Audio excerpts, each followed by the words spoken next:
Hey everybody, welcome to the Ronline Report. I'm very happy. This is the first time I've ever interviewed this guy. He's been around a long time, icon in the industry. You know him from 15 years as the face of Animal in their ads. Please welcome Frank McGrath, the Wrath. What's up, Frank? Hey, Ron, how you doing, buddy? Good, good. Yeah, I cannot believe we have so many mutual friends and all that, and this is the first time I think we've ever spoken in real life. Yeah, wow. I think we had a quick introduction. I was with Antoine, I think, a couple of years ago at the Olympia, and we sat down like we're eating lunch or something. Yeah. But it was like very, very brief, very brief. Yeah. So, yeah, that's what most people know you from. 15 years. You were in those black and white ads for Animal, jacked with the veins and the forearms and the bursting with muscle. And I see those pictures being used as people's like avatars and, you know, on. Because I still see people using it still to this day, and I think that's crazy that it's still some kind of an impact today. You know what I mean? And when you know, it's funny when you do those things, you don't ever think it's a big deal because I wasn't a big name. I wasn't bringing anything. I'm from a very small place in Canada, and it just kind of blew up really fast. And yeah, it's still going. Yeah, I mean, those are some great images. I don't know, were most of those Brian Moss, or I don't know who took most of them. Yeah, he was amazing. But yeah, I mean, you were known for two things mainly: was these forearms, like Popeye. You know, I think they insert like in your palm of your hand. They're that long, and the vascularity. You've always had this crazy vascularity, which, you know, a lot of us equate with just ruggedness and power. When I first started buying magazines in 1987, Rich Gaspari had that kind of vascularity, and he was my favorite. I was like, that guy is jacked, even though he wasn't Lee Haney or Mike Christian. But anyway, I want to remind people a little bit about your history, your contest history, because I wish there had been more contests. I think I saw you only once or twice competing, and I wish it had been more. So you turned pro at the age of 25 back in 2003, Canadian, super heavyweight and overall. And that was when I think only one Canadian a year turned pro back then. Am I right? Right, that's right. Yeah. That was so. If you were a Canadian, you were pro back then, you were damn good because they weren't handing out too many cards. Well, you know, that's the way I think it still should be, because if you can't win the overall at a show, I really feel like you should be the best at the overall at a national show to be a professional. Yeah. Like they give out, you know, too many pro cards these days, you know what I mean? But I remember being there. I think they gave out 2 pro cards that year. Like they gave out one to the overall winner, and they gave out one to someone who they think deserves it. Yeah. And it was only my 3rd show. I was only 25, and I said, I don't want the 2nd pro card. I want to win the overall or nothing. You know what I mean? I don't deserve it, right? Yeah. Wow. I mean, that's total opposite attitude. I know people that weren't able to win their class at a regional show, and they're pros now. So go figure. And but anyway, so yeah, your first pro show was the next year, right there in Toronto. 12th place as your debut. Tampa, the next, no, not next year. There was a gap, and we'll talk about why there was a gap. Tampa, 9th place. 2011, Tampa, 3rd place. Toronto, 4th place. You went to the Olympia that year also. Yeah. Also, you beat Brandon Curry that year at the Toronto Pro. I think people should know that. I don't have to talk about it more. So that's my joke.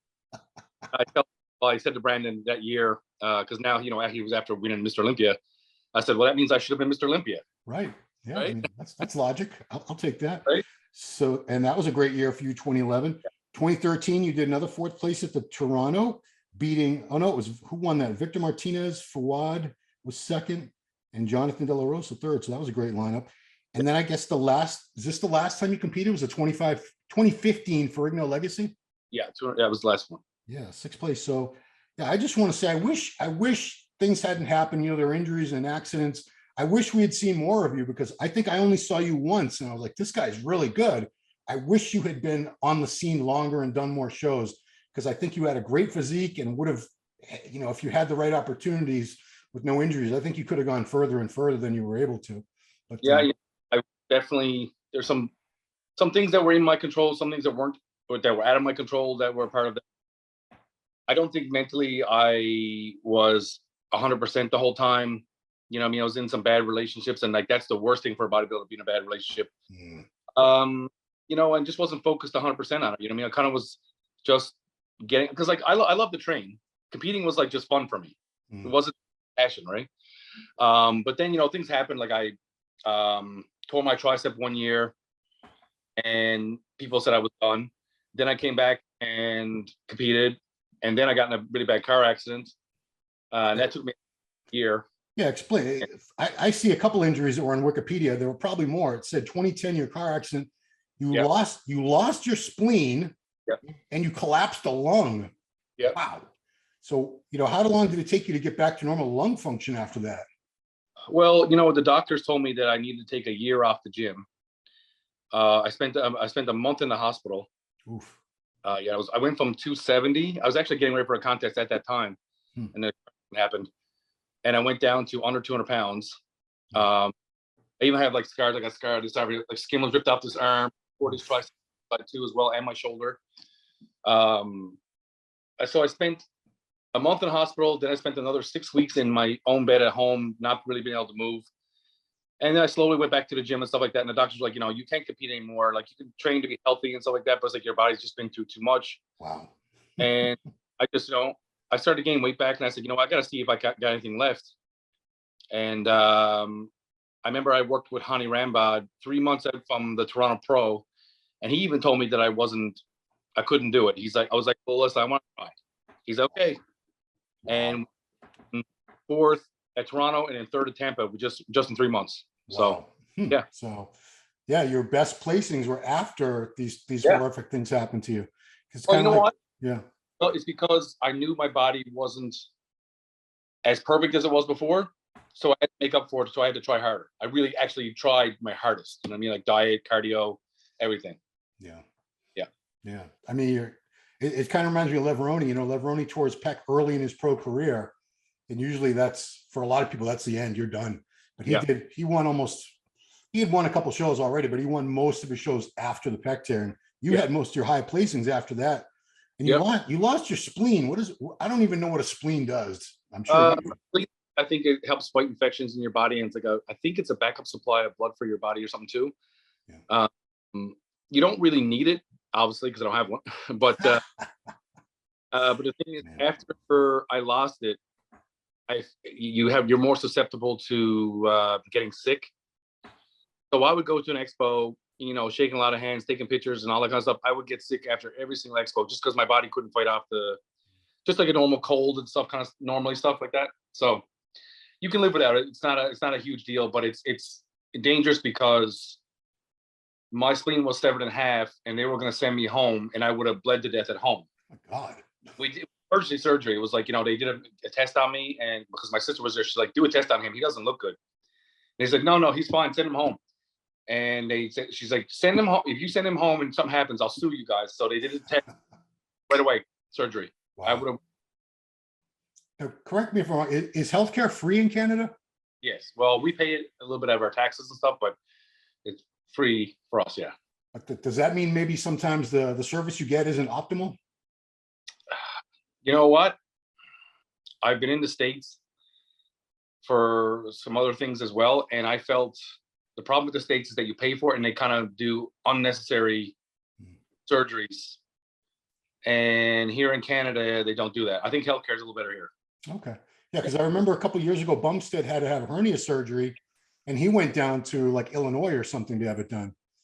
I think maybe if he paid for it, maybe he got it done faster. Maybe that's what it was. Yeah. If your life is not in danger, they'll make you wait a while, I guess. But enough about that. So, man, were you surprised that you didn't compete that much, but man, you've always been one of the most popular guys. You have a huge following, and people really seem to relate to you. Have you ever talked to people that explain to you, what the appeal is? You know what? It's funny because for years, like when people would do like motivational videos, it'd be like Ronnie Coleman, Jake Cutler, Arnold Schwarzenegger, and they put me in there, and I'm like, yeah, really got it myself for a long time because I'm like, these guys are like the top bodybuilders. I was a top bodybuilder, you know what I mean? Yeah. I mean, I have a great physique, a great look, and stuff like that. Maybe that might be a part of it, just a look. But I think a lot of it is all the crappy shit that I went through, still overcoming it and still pushing on and actually doing better is a part of the reason why people like me even more than just physique, you know what I mean? Right. And it's more of, some people it's just a physique. There's more to people liking you than just physique. They gotta like you. And not to say any bad about some bodybuilders, but they don't talk a lot, they don't say much, and people don't get to know them. You know what I mean? So it's like, okay, once the body's gone, what do you like then after that? There has to be more to it than that, right? Yeah. So I think over the years, people have seen me because I've done more videos and personal stuff and all the things I've overcome. Maybe people can relate to me more. Yeah. And still looking, you know, like I said, the freaky forearms and veins, I guess, helped a bit too, right? So yeah. You did one video for Animal, I think, it was viewed almost as much as like Ronnie Coleman's Unbelievable or Dornier's Blood and Guts. It had insane views. yeah, I think it was it all black and white too? yes, it was. Yeah. Yeah. I mean, it was basically like those Animal print ads come to life. It was, you know, that was the idea. I wanted to do make the videos look just like the pictures. And you know, that's not far off. Like people ask me all the time, is that what your real life was like? I was like, it really was. Like I was the poor bodybuilder working shitty jobs, you know, didn't have money for nice shoes and clothes. And like I had a pair of Adidas pants I wore every single day. And they were much see-through on my leg because they were worn so much. Yeah. So when we did the Animal ads, it was pretty much just recreating what my life really was like. And I think the reason is everybody could just relate to that, because not everybody's, you know, super genetics or can pay for a coach or has money for the best food, whatever. So like a lot of us are struggling. A lot of us are blue collar guys working shit jobs and still getting to the gym and training and trying to be somebody. You know what I mean? That's pretty much. I got to hear, what was the worst job you had in those years? Worst job. I used to work on the docks where I'm from, and I was the guy who would go into the Russian boats down into the deep in the hull of the boat, and a crane would come out and have a big pallet, and I would throw 100-pound bags of shrimp and frozen fish onto this crane for 8 hours straight. Oof. Like you had to have a snowsuit on, and that was probably the worst job I ever had. But it paid good, so that's why we did it. Were you training? Were you bodybuilding during that time? Yeah, I was. How? You know, I grew up. My dad made me do a lot of stuff like that, like physical stuff, like just up around the house in the backyard. Like I was the guy. I was, you know, shoveling the driveway, digging ditches, and he just made me do all that stuff. And I still worked out at that time, so I guess I was just kind of used to it. And not that I really wanted to get that job, trust me, but you know, you had to work, you had to make money, you want to afford to live and bodybuild, and you know, you think that's what you got to do. Yeah, because I can't imagine, you must have been, the whole upper body must have been just eight hours of that's when you're young like that, you can do anything when you're young, like you know how it is. Yeah, true, but still, I still commend you, Frank. That's crazy. Wow. So, you know, at what point were you able to become like a full-time bodybuilder where you didn't have to do things like that anymore? I'm sure you've heard of Ed Connors before. Sure. Yeah, I've interviewed him a few times. I did nationals, my second show in 2001, and someone sent Ed a picture of me, and I got 6th place that year, I guess. And like, I was like, not to say it was natural, but next to natural. Yeah. Dieting on Subway and stuff like that. I still got 6th place, and someone sent him a picture of me, and he's like, okay, this guy has potential. He just needs to focus 100% on just bodybuilding. So he contacted me, and he wanted to help me, and he flew me down to California. Like, you know, I met all these other guys that were in the same boat as me. I remember I met Mike Matarazzo and Lee Priest and everybody who's went through the same thing. And I went home. He's like, I'm just going to help you just be a full-time bodybuilder. So he helped me with my rent, my food, just basic stuff like that. So I didn't have to work. Oh, right on. And he introduced me to some people, I think, at Animal. And then I got a contract, and I was like, you know, the first time I ever got a contract, I was like, you guys are going to pay me to take work out. Like, I didn't understand that, you know what I mean? Yeah. And that's how it started. And then I was able to like be a full-time bodybuilder since I was 24. Wow. 20 years old to this day right now. Wow. And what are you, 44 now? I'll be 44 next month. Okay. Well, happy birthday in advance. Well, Man, so now I know from talking to your buddy Evan that you did have a health scare last year, so I have no idea what happened to you. This is the first time to hear what happened, Frank. Well, I've had kidney issues my whole life. I was born with one kidney. Oh my God. Yeah, and we didn't know until I was probably in my 20s. And I had some kind of small problem, some infection or something when I was in my 20s. Went to the doctor and they found out. I went to a kidney specialist, and but the thing was, I went to the specialist. He never ever told me that I needed to like be careful. Nothing. So I went out and just lived normal. I was 280 pounds, being a bodybuilder, eating whatever I wanted. And I had high blood pressure my whole life. Wow. Because your kidneys regulate your blood pressure. Right. And I only had one. And plus being 280 pounds, I'm sure it didn't help.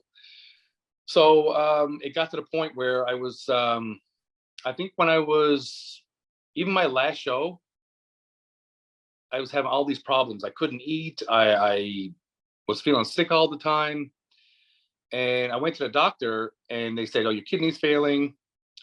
And then they were trying to say that I had something wrong with my heart as well. But it wasn't. Then I moved back to Canada, and they said, no, there's nothing wrong with your heart. It's just the kidney was causing some kind of issue with your heart. Whatever. So, so then I was like, okay, I guess, getting on stage is not going to happen anymore after 2015. It's like, it's not, I'm still trained. I'll still be in shape, still be big. Yeah. And then last year I went and got some blood work and things were getting a little worse. And it got to the point where the doctor said, we need to start dialysis. Oh my gosh. Yeah. So dialysis September 28th. Yeah. And so you're on dialysis. I'm on dialysis right now. Wow. So that's once a week or once a day, or what is that? 3 times a week, 4 hours sitting there, getting your blood clean. Luckily, you know what? I'm still feeling good. The doctors don't like you say you're a hard case for me, because when I'm in there, everybody else is like 70 years old or they're sick or dying or whatever. After I do dialysis, I get up, I go to the gym and train. Wow. And I don't know if you've seen my Instagram. I'm still in pretty good shape. I'm 240 pounds. Yeah. Yeah. Still feeling pretty good. You know what I mean? And my thing is, I'm not letting something else just end my life. Like, not end my life as in physically, but like, because I feel like a lot of people, stuff like this happens and they just stay alive and they're just not living. Like, I still want to live my life. I'm reckless. I'm not like trying to get on stage. I'm not trying to be 200, 300 pounds right now. I try to be healthy as I can, but it doesn't mean I still can't do, what I love to do and my passion, and still be successful. And I found even lately this last year that for a while, I felt my popularity really went down because I kind of was out of the loop a little bit. But I really feel like going through this stuff and coming out again, like same thing as the car accident and coming out ahead, more people are, I'm sure I'll get some hate for it too, but I think a lot of people will be motivated by this as well. Yeah. You know what I mean? And it was never my intention to motivate anybody. I do this for me. Like, a lot of people get out here and go, oh, I'm doing this for you guys. I'm doing this to motivate you. I'm not. But do I appreciate people that are motivated by me? 100%. I do this for me. If I wasn't doing it for somebody else, I wouldn't be doing this. Putting myself through this much pain and stuff. So yeah, it's not easy, even mentally, the dialysis thing. But I just make the most of every situation I've been put through. So yeah. Are you a candidate for a transplant? Yeah, they're still looking right now because I'm young, very young for a kidney transplant. And but even if you get a transplant, you find one, it can take up to a year before you get it. Wow. Yeah. Yeah. Because have you ever talked to Flex Wheeler about his kidney issues? Flex Wheeler interviewed me. I believe it was at the Olympia when I came to Olympia. Okay. I believe we talked a little bit about because he was in a car accident, I was in a car accident. I don't think we talked about the kidney issue because at that time my kidney was still doing okay. Oh, okay. But I know all the stuff he's been through and stuff like that. Yeah. Yeah, he's had 2 kidney transplants. Yep. Yeah. It was one woman. I think he told me. Correct me if you probably know more about kidneys than I do. For sure. I think he said he still has all the old kidneys inside him. Well, this is the thing I didn't notice either. So I thought once you got a kidney transplant, I thought they took out your old kidney.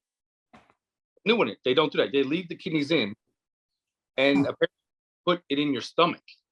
Wow. And I only found this out lately too. I found this out like only a month ago. And I was like, really? I got enough scars already. I got a big scar on my stomach. I'm sure probably see in some of my pictures. I got a big scar on my stomach from my spleen surgery. So it's going to be just another scar to add to the collection. What's that? Chicks dig scars. I don't know where that. I got lots of them. So. Man, oh man.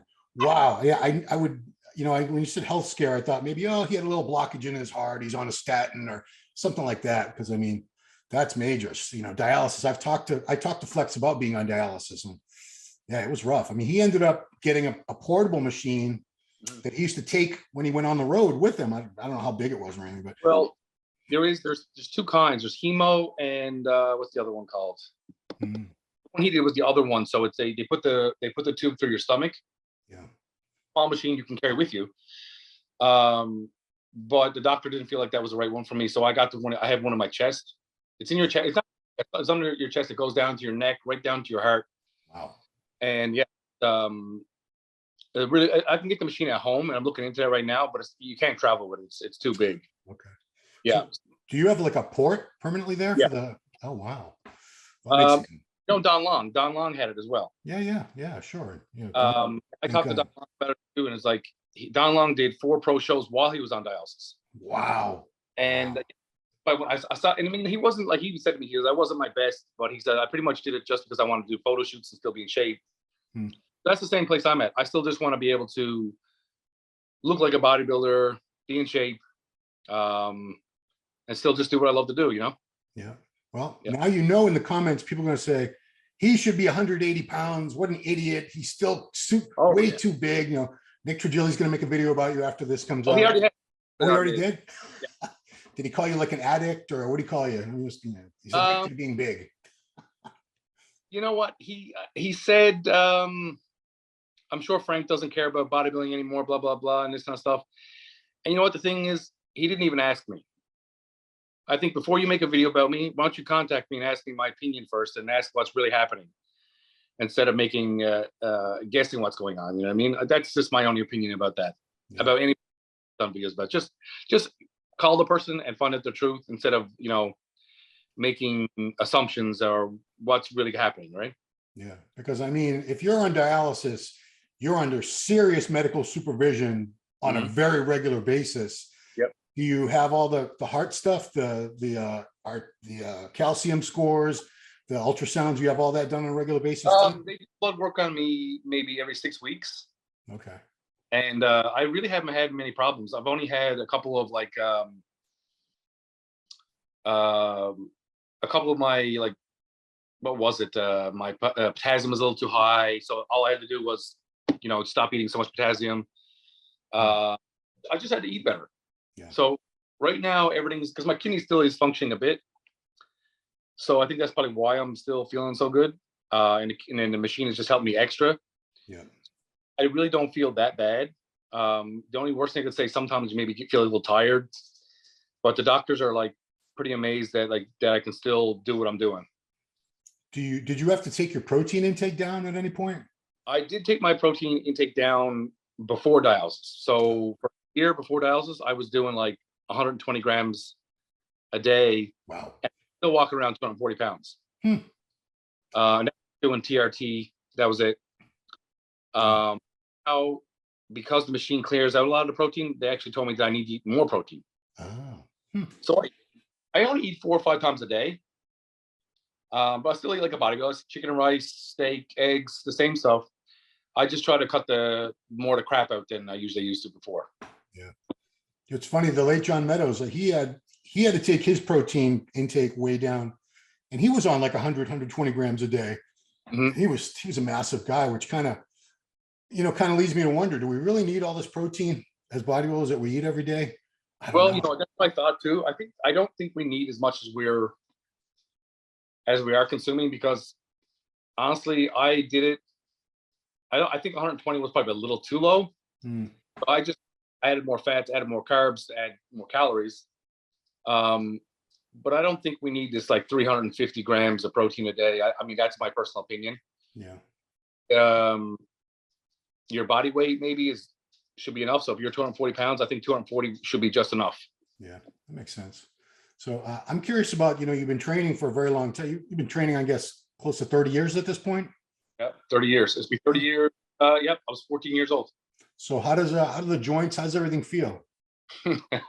Yeah. Just respect. I mean, I have my good days and bad days, but I still train as hard as possible. But the only thing is now I realize I'm not going to be squatting 5 plates and benching 5 plates. I had to make some adjustments. Yeah. But I remember some people told me, "He's like, why do you still train so hard?" I was like, "Dude, because I love it, man. Why would I Yeah. train so hard when he is, got all these problems?" I not that I'm on that level of Ronnie Coleman, but Right. I love bodybuilding. I love working out, and pain or no pain, I still train. Right on. Yeah. I But mean, I do the best I can to make the adjustments of like, if this hurts, maybe don't do it. You know what I mean? That's pretty much it. yeah. But did you also find once you built all that muscle, you don't have to train as heavy to maintain it? Yeah, I mean, like I said, I'm hovering around 240. My usual weight used to be around 260. I've been 280, but my usual weight used to be 260, 265. Yeah. So not training as heavy. Obviously, the gear, just doing tests and stuff, the same thing. Being able to maintain my physique is I still look pretty decent. I feel like I do, right? Oh yeah. I mean, when I saw, I haven't looked at your Instagram in a while. I looked at it a couple of days ago, and I was like, first I thought they were throwback pictures. Like, oh, this must have been Frank like 15 years. And then I'm looking at nope, this was today. So Yeah. man. No, I feel like I can still get those crazy pumps. It's so weird. Like my body is like, when I get a pump, I can look like I gained 20 pounds. Hmm.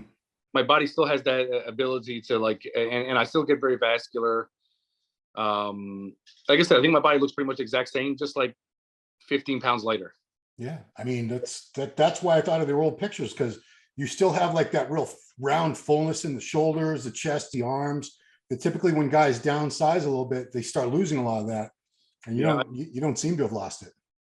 I don't know if it's good genetics or I don't know what it can be, but I'm grateful it's still there. Trust me. Yeah, you look phenomenal, man. So let's get to the really good news. You are launching your own supplement line. I believe that shirt is that the name of it? Wrath? Wrath, that's right. Yeah. So how long has this been in the works, and how did it come to be? God, maybe, I've talked about this for years. Because I've worked for a couple of supplement companies. I could have worked for a lot more supplement companies, but I just, even for more money, but I always had this kind of, I just can't work for just anybody. You know what I mean? Mm. I actually had to go for a company that actually I felt like stand for something that meant something. I loved what Animal did. I love that the not just the supplements, because supplements were good. It's not about that. It was the community they built, the feeling of Animal. You know what I mean? I think that's why people loved it so much. Mm. Because some supplement companies, it's just about their product. Well, they all have great products. Yeah. And then you got the next. We all got, okay, this guy's doing Olympia. This guy's at winning shows, and he goes to the next company, next company, next company. I wanted something different. I wanted a company that stood for, what I stand for, and pretty much bring back the old school hardcore bodybuilding feel. Because, not to hate on the people today, but it's a lot about being pretty and wearing the pretty clothes and you know what I mean. And nothing against that, but what happened to the guys that went in with the blood and guts, and it wasn't about how your hair looked in a picture or something. I mean, and there's just a lot of that and we all go to the gyms, we see it, and like I said, I'm not hating it. It's just I feel like there's still a lot of people who love hardcore bodybuilding, and I think we need to bring it back.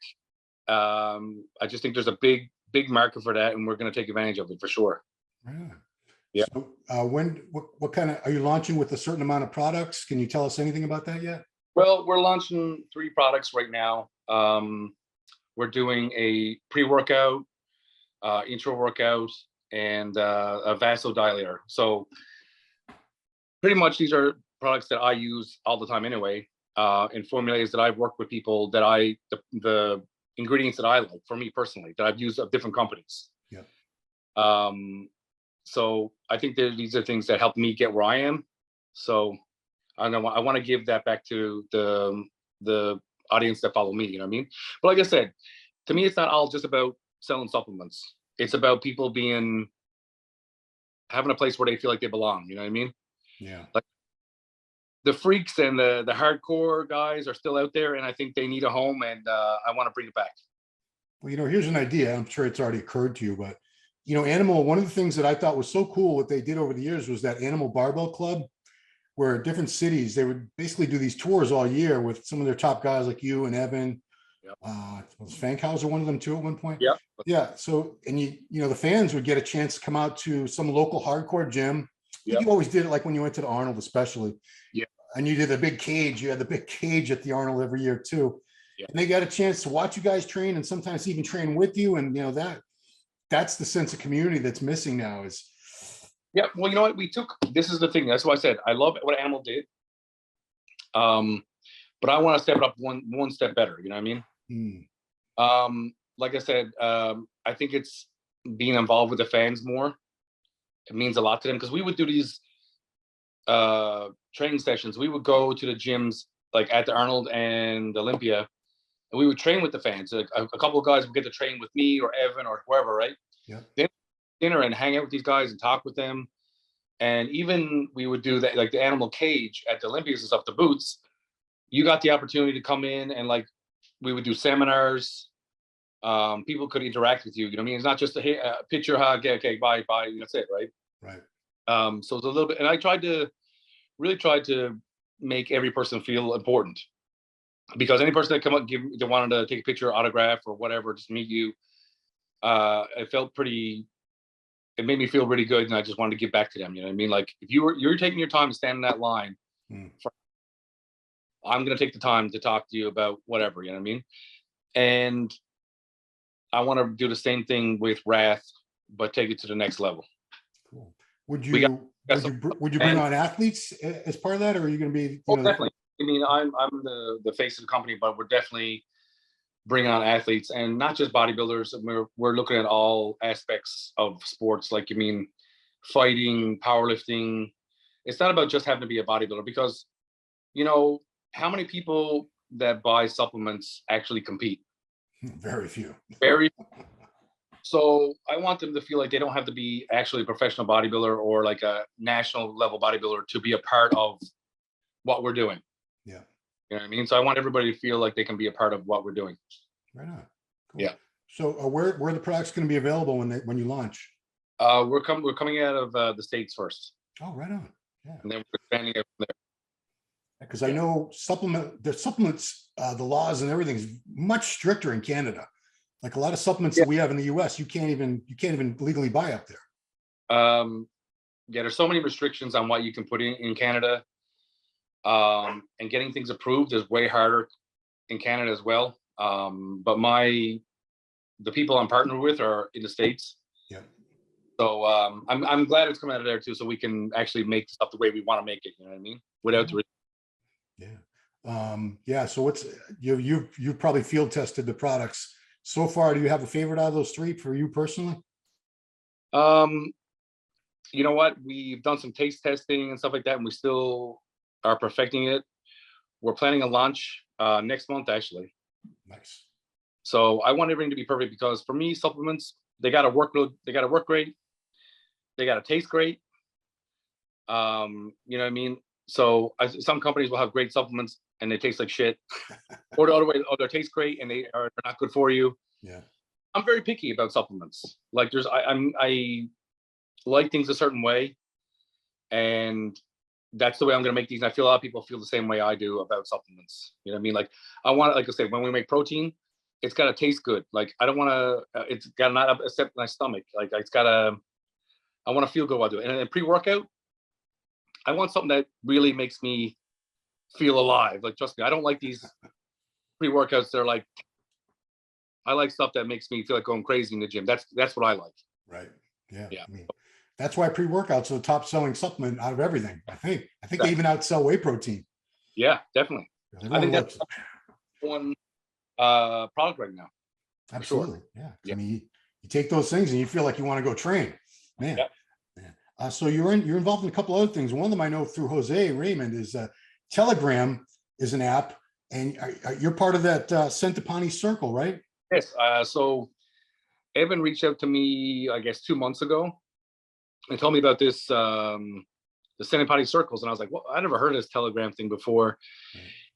You know, give it a try, see if you like it. He goes, I trust you. It's kind of like Instagram kind of thing, but it's like a video thing that we would just kind of talk in a group of us. Yeah. And I was like, okay, I'll give it a try. And honestly, it's a lot of fun because I got to know a few other guys in the sport a lot better than I did. Like I am, Lee Priest is on there, Jose, Guy, Flex Lewis. Yeah. James Hollingshed, you know, Antoine, a few other guys. And honestly, we're just shooting the shit all day.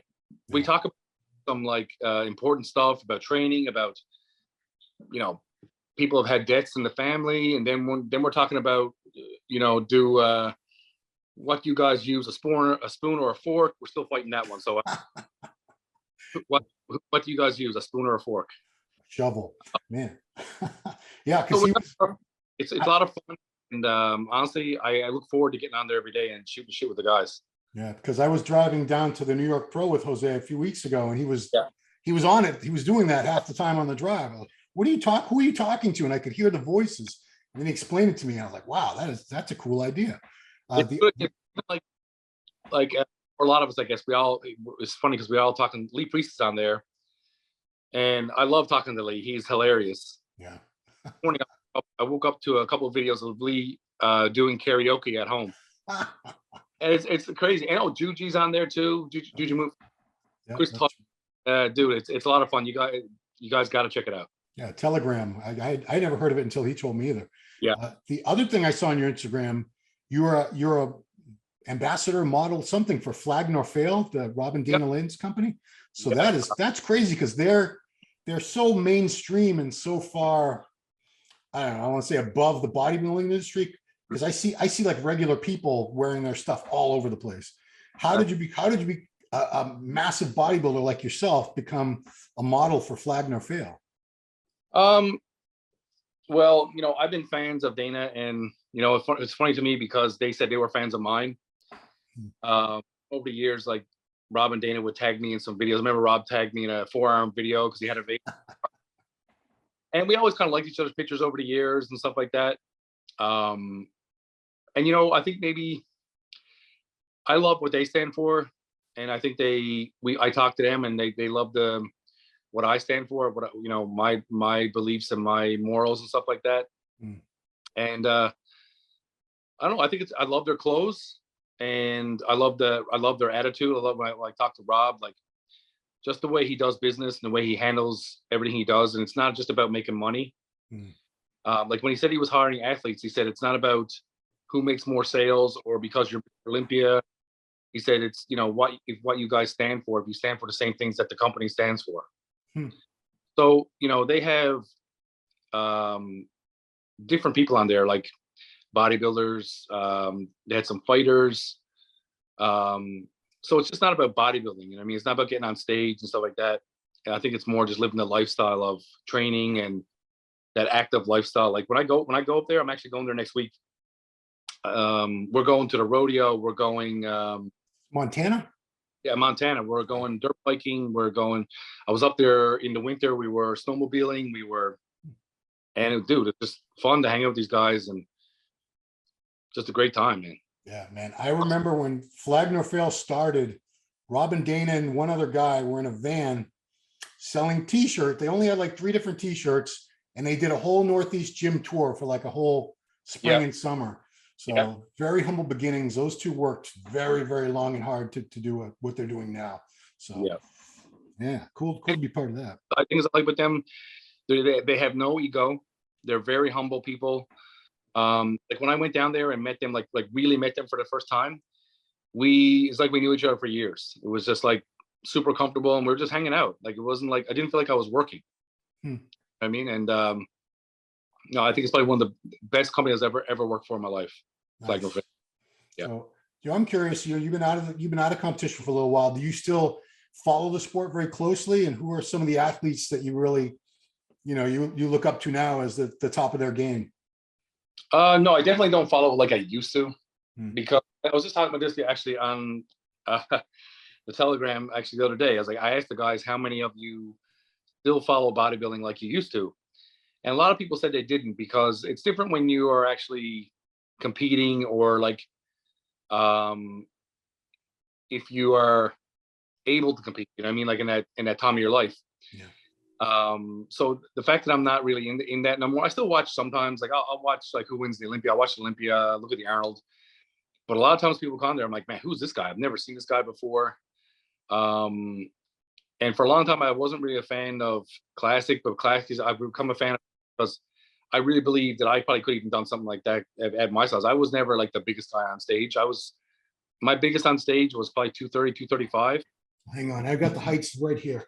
I had to write them down. So how tall are you, Frank? I'm 5'11" or 6 foot, close there somewhere. Okay. If you're under 6 foot, if you're between 5'11" and 6 foot, your cutoff would be 222 pounds. If you're over 6 foot, you could be 230. And I was 230 on stage. So really, I'm pretty sure, like, yeah, I wasn't like super big. I beat a lot of guys that were a lot bigger. Wow. I would have guessed you were like, I saw you compete a couple times. I would have guessed like 250 or higher easily. Yeah. Even when I turned pro, they wrote in the magazines, they said, oh, they said I weighed 250 and I weighed 220. And I was like, I guess it's just that illusion, you know, because I think the small joints, the small waist, I had big chest, big arms, you know, stuff like that. So it just made the illusion of looking bigger. I think a lot of guys like that, like what did Flex Wheeler really compete at? Flex Wheeler, when he won his first Arnold, he was like 214. Yeah, see, like people think probably weighed way more than that. And toward the very end, when he was trying to beat Ronnie at the very end, he was about 250, 255. Oh, wow. Okay. But everybody liked him. Most people liked him better, closer to like 220, 230. That was beautiful, Flex Wheeler. Yeah. I have to ask about the forearms, because people say, you didn't even ask about his forearms. Have you ever trained your forearms? I definitely did. Okay. So when I was in high school is when I started training. And, you know, when you work out and you get that little vein in your arm, you get all excited. Yep. And I remember just saying, man, I want that vein in my arm all the time. So how can I do that? So before school, every day, I would train a little bit of forearms before I went to school. So by the time I got to school, I would have a little forearm pump when I was in school. Wow. And because my dad actually had big forearms too. My dad, you know, not a big guy, but he had big forearms. So it's definitely a bit of genetic. Yeah. But then I got in my bodybuilding career. I never really did it for a long, long time. Like I could do legs and my forearms will get pumped. Do anything, like even especially when I train my arms. Yeah. My form, even today, like the way they are now, they still like get crazy and they feel like they're going to explode. Like I don't know what it is, the way my body's built. Yeah. But I do forearms a little bit now, just because I feel like I have to, because people say, oh, you gotta keep them, right? So I still train them. Yeah. How hello? I'm guessing they insert like right here. Can you show us? Yeah. Yeah. So like the muscle ends way up by the wrist. Yeah. Yeah. It's like calves. If you have crappy calves, they usually insert like right under your knee. People with little teeny forearms, it usually inserts not far from the elbow. But I'm happy to hear you train him, because everyone I've ever talked to with like Lee Priest has monstrous forearms. There's been a few, Flex Lewis. They just get them from holding the weights. They didn't actually do anything. So, and that story you told me, you know who told me the same exact story? Was Victor Martinez. He used to do forearms before school when he was a kid. Wow. Okay. Yeah, I honestly, what's that better feeling than getting that pump? You know what I mean? Like I still 44 years old, almost 44. Yeah. I still love that feeling. Like I don't think that's ever going to go away. I'm going to be that guy, 65 years old, still the gym. I promise you that. Well, I mean, I'm almost 53, and I love training as much now as I did when I started. And you look amazing. Thank you, man. Thank you. It's good lighting. But yeah, I honestly believe, you know, because we had this Trigilli did a video about Branch Warren. Yeah. Why is he still training so hard? Why is he still big? He shouldn't train. And, you know, I went and did a response video and got some backlash because I called up Branch, who didn't even know the video was out. Yeah. And he was going to do an interview, and he's like, yeah, you know what? I don't even want to give him the courtesy of it. And I'm like, all right, well, I got some info from him. But I think people like yourself, me, anyone who's really been doing it for their whole life, it's not about competing anymore. It's not about that. You love training. You just love it. I mean, do you look forward to every workout the same way? I mean, trust me, there's days I don't want to, and I kind of force myself sometimes. Yeah. But lately, I kind of stopped thinking about it as a job anymore, because there was a time in my life when I was like, you kind of felt like you had to. Mm. And now I want to be more doing it because I love it again. You know what I mean? Like, and there's no expectation that I need to have 30-inch quads anymore, or I need to be the biggest arms anymore. Like, trust me, I still try my hardest to be my best. Yeah. Pressure's kind of off, you know what I mean? Right. Now it's back just because I love it. And I find when you're not stressed about it, you're doing it just because you love it. That's when my body responds the most. You know what I mean? We talked about Ronnie a couple minutes ago, and Ronnie to this day says it was always my hobby. It was just something like when he was younger, he loved fishing. He still loves fish, but bodybuilding was a hobby. He just loved to do it. It was never a job to him. It was just something he loved to do that he was very good at. Yeah. Like I never planned on being a pro bodybuilder. Even when I got my pro card, yeah, kind of in shock, because I was like, what? I didn't even know what that meant at the time. It just happened. And I was like, oh, cool. What do I do with this? Yeah. You know what I mean? And it became a career for me. And I wasn't, because like you get people now, like they're chasing the pro card and everybody wants to be sponsored and everybody wants to be Instagram famous. That's not why I train. I train because I love to train. I love the way I feel. You know, I just think that these days it's about more likes and making money. That's the main reason a lot of people are doing it now. You know what I mean? It's not just for the love of it. Because if you took away Instagram, you took away the sponsorships, how many people would still be training as hard? I guarantee you, you took away Instagram and TikTok and Snapchat and all the, because my gym has tripods going all the time. Oh yeah. I mean, there's kids benching on 135 and they're taping every set, and they're, you know, girls are doing their little deadlifts and hip thrusts and squats, and it's all good. Go ahead, I'm glad that you're, you know, in the gym and doing your best. But I like the same thing. I was in the other day, and this guy was in there with his shirt off the whole time, filming. Had a guy filming him, and he was like 150 pounds. Yeah. I was like, man, I would never have done that when I was that age, because I was like, I'm not good enough. Like why would someone want to see me at 150 pounds? Yeah. I want to, when I'm actually impressive, you know what I mean? Not just abs. Abs is not that impressive to me. You know, I can get abs, you know what I mean? Someone said having abs because you're 150 pounds is like having a big arm because you're 500 pounds. Exactly. Similar. Yeah. So I'm not sure, you know, great they're doing their thing and working out and maybe make a career out of it. It's great, but it's like, I don't know, man. It's just, it's so saturated now with the tripods in the gym. And like, I would never be able to take a tripod to the gym and film myself like that. Like, I'll do a selfie once in a while. Yeah. Because I want to just keep people updated about how I look and stuff like that. But it's like, a lot of times I don't even like doing videos. I'm gonna do a workout video today. Well, you're gonna train arms, you're gonna train with this person. I'm like, okay. But I honestly like to just train and not talk. I want to try and just be in my own head, listen to my music, and just do what I love to do. You know what I mean? And not be disturbed. Yeah. So, do you feel very fortunate that you got into bodybuilding when you did instead of right now? Oh, 100%, because I would be the person I am right now.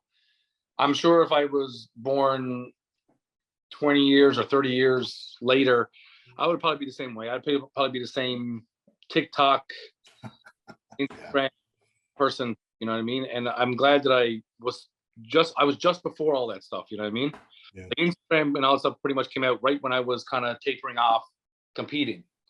I'm glad that I was the person that still bought magazines. Fortunate enough that I actually got in a magazine. Like, that was a cool thing back in my day to actually turn pro and for it to mean something. When being a pro bodybuilder actually meant something. Like, I'm so glad that I was born when I was. I even wish I was born in the 70s, man. I would have loved to compete back then. That would have been it for me. I was born in the 60s. It's even better. I was born, but like, I would actually love like competing back then. Yeah. Like that. Sure. Like the pump. What era? If you could have picked any era to have been a pro, which Arnold. I would have been there in a heartbeat. No problem. Yeah. I love that. Because I used to tell when I was probably at my best, I felt like that's the kind of physique I had. The biggest legs ever. I had a small waist. I was like, this is more to me like a 70s, 80s physique than a 2000s physique. Yeah. And that's the look I like. You know what I mean? And that's the one thing I think that's missing today is that people will get big, so big, not about just getting big, but like do anything to win and morph their physique, and probably maybe they don't even like the way it looks. Maybe they're just doing because, I need to do this to win. But is that what you want? When I was training, I was like, I want to build a physique that this is what I want to look like. I mean, and I think that's why I probably still look pretty good today, is because I didn't overdo it. Yeah. I can still maintain a physique that's pretty close to what I had before. So Yeah, I think if you had built up these, monstrous thighs and then 700-pound squats, who knows what your mobility would be like right now? You might be on crutches now. I got enough pain as it is right now. I don't need any more. But it's like also like the stomach. Like my stomach, even right now, my waist is really small. Yeah. Wow. My waist is probably 29 inches or something like that. Jeez. Good Lord. I think that, like I said, I'm 240, and I was like, I think that's what saved me. So when you get that big, and a lot of guys, the stomach starts to go, it just ruins the physique. Like for Ronnie, it ruined it. Even they say that's why. Phil Heath, they say they had a hernia, but once you lose that waist, yeah, it's just kind of you got to be huge then. You know what I mean? Even then, if you're huge and you have that gut, it still takes away. Yeah, so I'm just glad that I never ever got that. You know what I mean? Like I didn't overdo the food, the drugs, anything. Yeah. I think that's probably another reason for your appeal, is because not everybody wants to look like what the standard says. You have to have these big Rami quads. You have to, you have to have this certain look.